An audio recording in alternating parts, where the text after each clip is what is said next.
2015, a year which started out with so much promise of a reformed and improved business rate system, but seems likely to end in bitter disappointment for businesses. The government has been drip-feeding decisions and announcements over recent weeks, and each one seems to be a nail in the coffin of the hopes of business rates payers. They've been looking for a reduced tax bill from the system, a more responsive process so that liabilities adjust more quickly as economic circumstances change, and a rates appeal system which improves it by having greater transparency, simplicity and speed.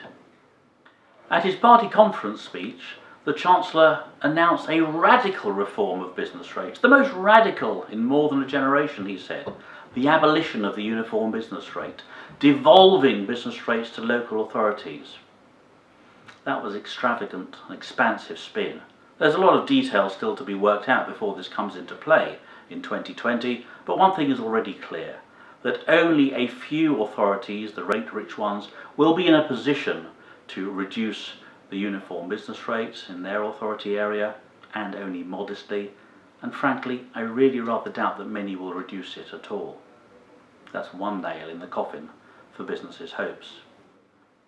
The latest consultation paper on a revised appeals process for the 2017 revaluation is a major disappointment, another nail in the coffin for the hopes of a more transparent system, one in which the Valuation Office agency would be required to justify its valuations to ratepayers with the evidence it's used.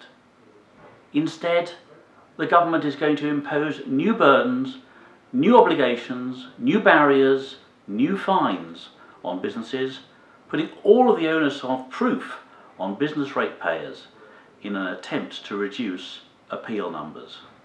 This is not the transparent approach and the simpler system that businesses were looking for.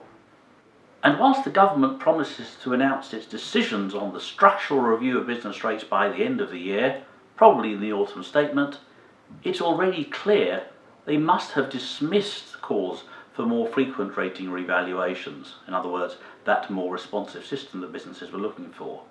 The appeals consultation makes clear that an average appeal could take at least 3 years, and there's no way one can have 3-yearly, 2-yearly or even annual revaluations if each appeal is going to take at least 3 years. So it looks like we are going to end the year with significant disappointment.